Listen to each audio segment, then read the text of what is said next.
1절에서 10절까지의 말씀,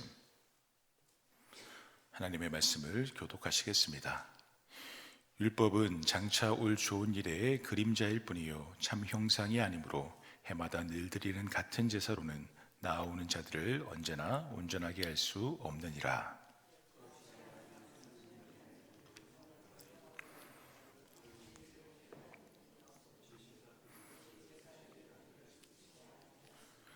그러나 이 제사들에는 해마다 죄를 기억하게 하는 것이 있나니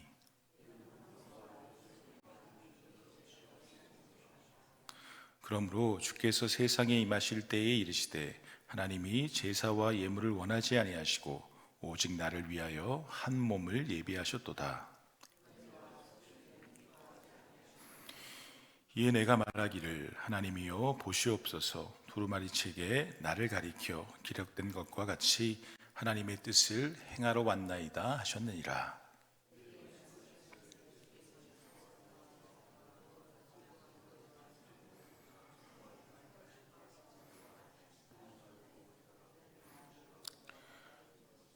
그 후에 말씀하시기를 보시옵소서, 내가 하나님의 뜻을 행하러 왔나이다 하셨으니 그 첫째 것을 폐하심은 둘째 것을 세우려 하심이라.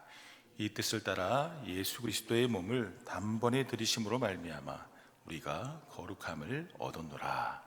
아멘.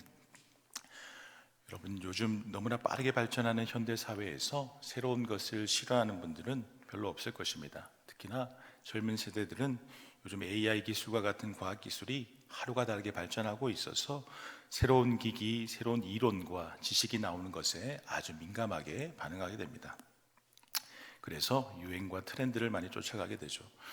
여러분, 우리가 알고 있는 격언에도 이런 말이 있지 않습니까? 새술은 새부대에 담아야 한다. 새술은 새부대에. 너무 자연스러워서 마치 한국 속담 같지만 여러분, 이 격언은 성경에서 비록된 것 아니겠습니까? 바로 마태복음 9장 17절의 말씀, 새 포도주를 낡은 가죽 부대에 넣지 아니하나니 그렇게 하면 부대가 터져 포도주가 쏟아지고 부대도 버리게 됨이라. 새 포도주는 새 부대에 넣어야 둘이 다 보존되느니라. 여러분, 여기에서 새술은 새 부대라는 격언이 등장하게 되었다라고 하는 것입니다. 사실 예수님 당시 이스라엘 사람들은 동물의 가죽을 꿰매어 만든 주머니에 포도주를 담았습니다. 특히 새 가죽 부대는 신축성이 좋아서 포도주가 발효되면서 자연스럽게 발생하는 가스를 잘 견뎠습니다. 그래서 새 포도주를 새 가죽 부대에 넣으면 오래 보관할 수 있게 되었죠. 그런데 여러분, 낡은 가죽 부대는 오래되면 딱딱하여서 굳어버리게 됩니다. 그러니 이 낡은 가죽 부대에 발효가 진행 중인 새 포도주를 넣으면 가스의 압력을 견디지 못하고 시간이 지나면 가죽이 떡 갈라지면서 터져버리게 된다라고 하는 것입니다. 그렇다면 포도주도 가죽 부대도 오래 보존할 수가 없기에 예수님은 이런 말씀을 하시게 된 것입니다. 여러분, 이와 마찬가지로 율법이라고 하는 것은, 제사라고 하는 것은 예수님이 오시기 전에는 하나님을 믿는 사람들에게 유용한 것이었습니다. 율법의 말씀을 통하여서 하나님의 뜻을 조금이라도 깨달을 수 있었으며 제사를 통하여서 많은 사람들의 죄악을 일시적이라도 사할 수 있었죠. 그런데 여러분, 이제 하나님의 때가 이르러서 하나님의 아들이신 예수님이 이 땅에 오시게 되었습니다. 모든 사람에게 구원의 은혜를 베푸실 메시아이자 그리스도이신 예수님께서 친히 인간의 몸을 입고 이 세상에 오시게 된 것이죠. 그렇다면 옛 율법이, 옛 구약의 제사가 예수님을 완전히 담을 수 있을까요, 없을까요? 담을 수 없다. 오늘 성경은 우리에게 말씀해 주고 있습니다. 우리 본문 1절과 2절 말씀 함께 봉독하십니다. 율법은 장차 올 좋은 일의 그림자일 뿐이요 참 형상이 아니므로 해마다 늘 드리는 같은 제사로는 나아오는 자들을 언제나 온전하게 할 수 없느니라. 그렇지 아니하면 다시 죄를 깨닫는 일이 없으리니 어찌 제사 드리는 일을 그치지 아니하였으리요. 여러분, 율법은 장차 올 좋은 일의 그림자이다, 그렇게 말씀하고 있는 것입니다. 율법은 참 형상이 아니다 말씀하여 주고 있습니다. 율법이 장차 올 좋은 일의 그림자일 뿐이고 참 형상이 아니기 때문에 기존의 제사로는 하나님께 나오는 사람들을 언제나 온전하게 할 수 없다. 오늘의 말씀은 우리에게 말씀해 주고 있는 것이죠. 그렇다면 장차 올 좋은 일은 무엇일까요? 참 형상은 무엇일까요? 바로 예수 그리스도시다 라고 하는 것입니다. 구약의 시대에는 장차 올 좋은 일이자 참 형상으로 오늘 본문에 표현되어 있지만, 신약의 시대에서는 바로 예수 그리스도가 이제 오신 좋은 일이자 참 형상이다 라고 하는 것입니다. 그렇다면 참 형상인 예수님이 오셨으니까 율법의 완성을 이루고 새 계명을 허락하여 주시는 예수님이 오셨으니 기존의 율법도 기존의 제사도 바뀌어야 된다, 성경은 말씀하고 있는 것입니다. 율법의 말씀이 아니라, 율법의 제사가 아니라 예수님이 하시는 말씀, 예수님이 우리에게 주시는 십자가 보혈의 은혜, 세상을 향한 예수님의 사랑 등 예수님께 집중해야 된다라고 하는 것이죠. 우리 본문 9절과 10절도 함께 봉독하도록 하겠습니다. 그 후에 말씀하시기를 보시옵소서, 내가 하나님의 뜻을 행하러 왔나이다 하셨으니 그 첫째 것을 폐하심은 둘째 것을 세우려 하심이라. 이 뜻을 따라 예수 그리스도의 몸을 단번에 들이심으로 말미암아 우리가 거룩함을 얻었노라. 아멘.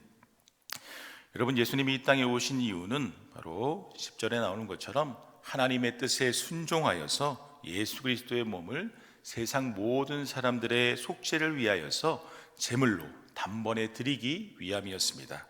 그리고 이제는 하나님의 때가 이르러서 더 이상 동물의 피로 부분적인 속죄를 이루지 않고 하나님의 섭리에 따라서 하나님의 아들의 피로 모든 속죄를 이루기 위하여서 예수님께서 이 땅에 오신 것이죠.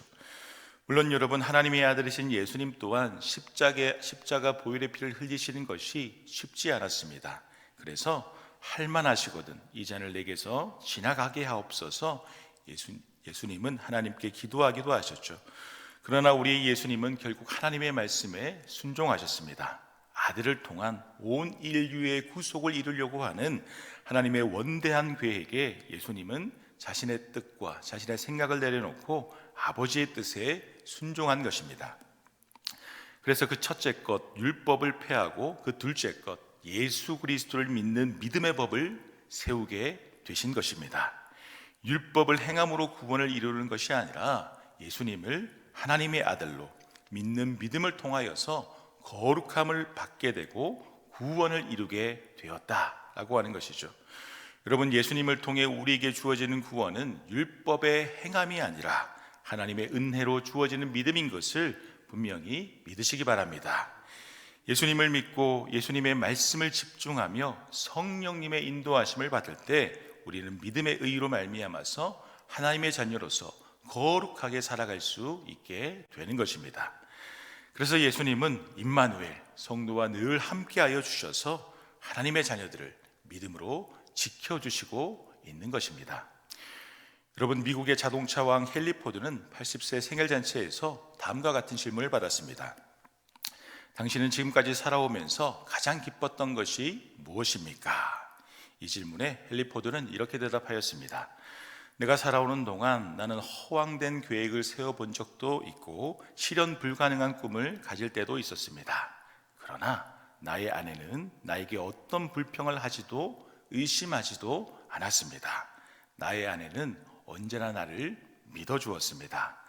오늘의 내가 있을 수 있었던 것은 바로 그렇게 나를 믿어준 아내의 덕입니다. 그리고 이것이 바로 나의 가장 큰 기쁨이지요. 여러분, 어떠한 상황 속에서도 나를 믿어주는 한 사람이 옆에 있다라고 하는 것은 참으로 든든한 것 아니겠습니까?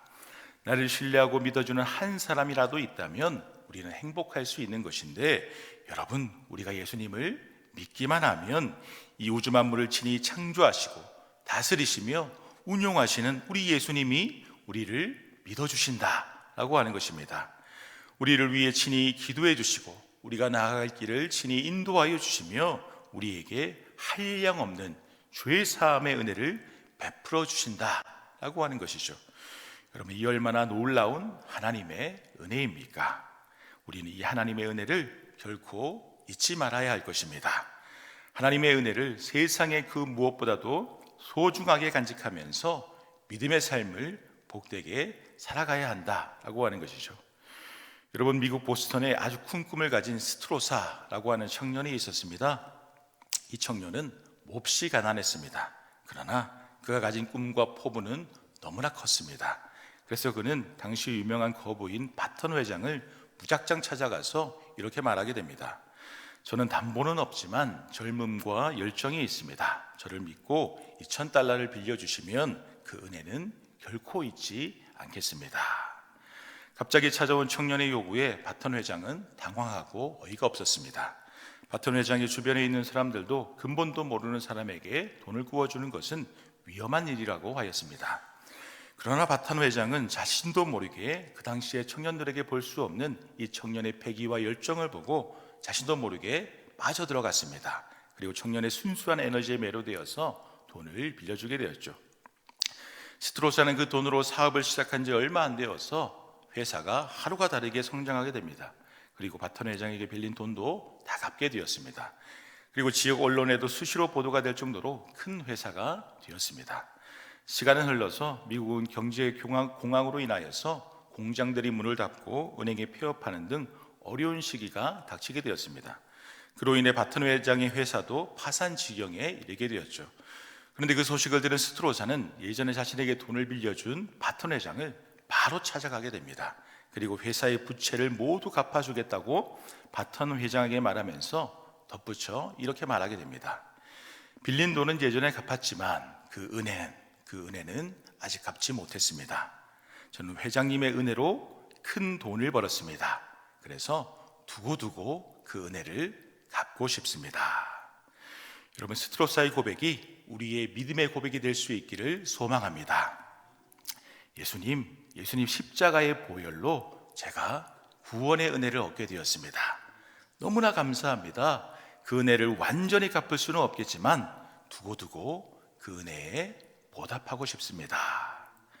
여러분, 이러한 믿음의 고백으로 오늘 하루를 또 이렇게 매일매일을 주님의 영광을 위하여서 믿음으로 살아갈 수 있는, 은혜로 살아갈 수 있는 저와 여러분들이 될 수 있기를 간절히 소망합니다.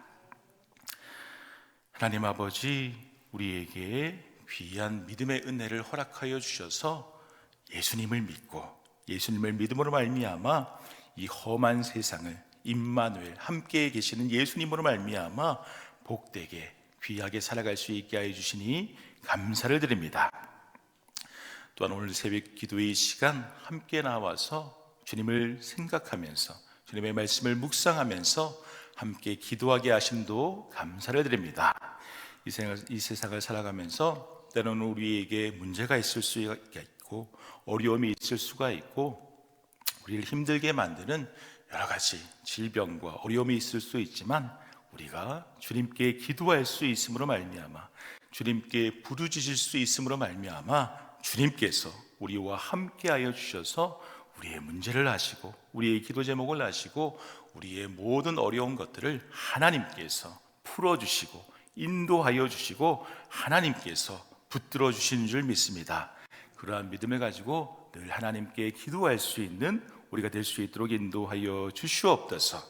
우리에게 주신 귀한 믿음 귀하게 지켜나갈 수 있도록 인도하여 주시옵시고 그 믿음의 은혜로 말미암아 늘 우리의 삶을 통하여서 하나님이 우리에게 주신 사명을 감당하면서 하나님의 은혜에 보답할 수 있는, 보답하며 살아가는 우리의 모습들이 될 수 있도록 인도하여 주시옵소서. 감사를 드리며 예수님의 이름으로 기도드립니다. 아멘.